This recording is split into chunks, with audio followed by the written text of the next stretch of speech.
Now, in other news, today, Derek Sloan. We love Derek Sloan, don't we? No, we hate him. We hate Derek Sloan. This subversive little bitch, okay?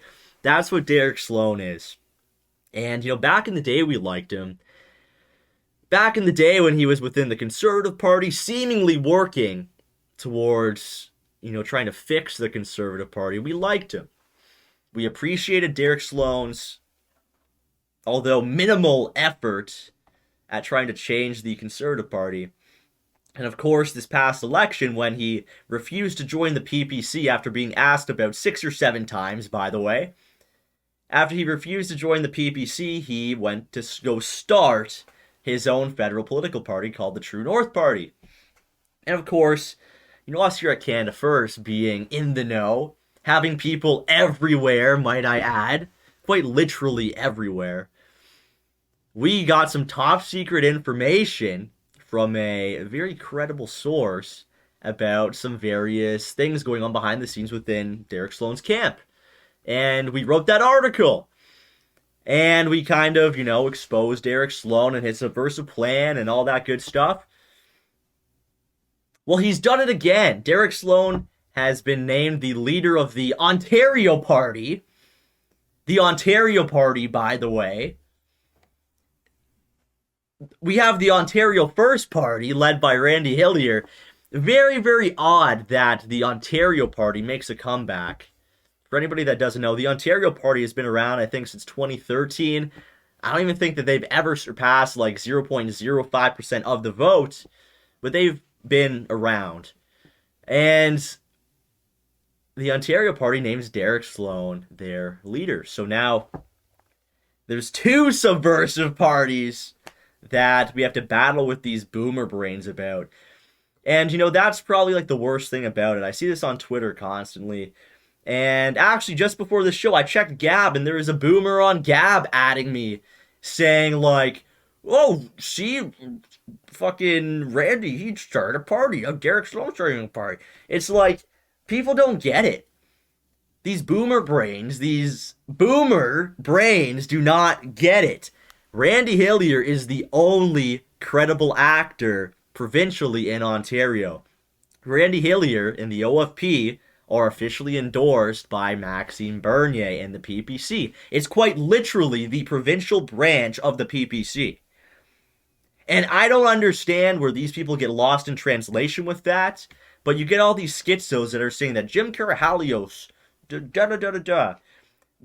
Karahalios, I'm pretty sure, I was told this, he posted some like fake document today on Twitter trying to pass it off as real. He posted some fake document on Twitter, part of the New Blue Party. Jim Karahalios and Derek Sloan are not good actors. And if you look at the people that are behind both of these people, Derek Sloan and Jim Karahalios, a part of the New Blue Party, they're all anti-PPCers. They're all people that have either been expelled by the PPC for being cringe or gay or just retarded, or they've been anti-PPC from the very get-go. And the one example that I love to bring up because it nails it home. It just nails it home how subversive these people are, is BJ Dichter. And BJ Dichter founded LGBT Tory within the PCs, I'm pretty sure. I think that was actually federally too. I think it was both provincial and federal politics within the respective conservative parties back in 2015. And he basically brought the LGBTQ agenda to the conservative parties in Canada. And then now Derek Sloan and Jim Karahalios want to come out and play, oh, we're the real social conservatives. We're the real right wing. We're pro-life. You're da-da-da-da. Christians come in here and come join us. What are you talking about? One of the main guys that's promoting these two camps is the LGBT Tory guy who has headlines on his website talking about like gay, tranny, black military weddings and building like gay mosques in Australia and shit. Like, give me a break. It's so obvious at this point, and some people just don't get it. So if you ever come across somebody that doesn't get it, drill it into their brain that Randy Hillier is the only real provincial option. And it says a lot. It says a lot that even right off the get-go, go like back a year and a half when the New Blue was first created by Jim Kirhalios and Bublinda Kirhalios, right? If you go back to when it was created, there was already talks about a provincial PPC party. Everybody knew that. Everybody knew that there was already talks about a provincial PPC party.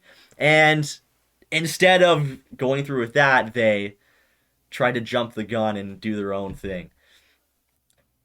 Nobody likes these people. Nobody likes Kira Halios. Nobody likes Derek Sloan. These people are completely irrelevant.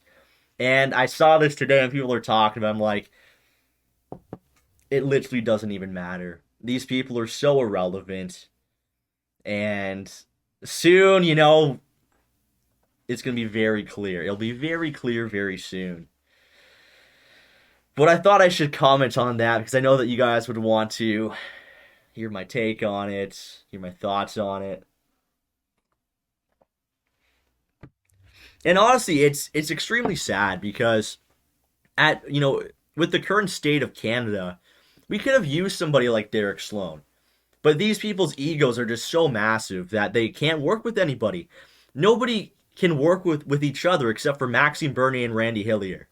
If you look at all the main actors that spawned the freedom movement about 2 years ago when COVID first hit, the two consistent people that have, for one, that have been out at these rallies fighting for our freedoms, fighting against, the vaccine, fighting against the anti-free speech bills, etc. It's been Maxime Bernier and Randy Hillier.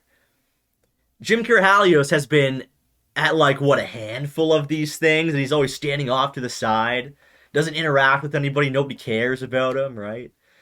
It's been Randy and Max at all of these things. If you take a look at, who was working together, even within politics, it was Randy and Max all the time. Derek Sloan, Jim Kirhalios, they don't work with anybody. It's a grift. It's an absolute grift. So those are my short thoughts there. We can dive more into this into our cozy chat time if you guys want to, but it's very obvious at this point.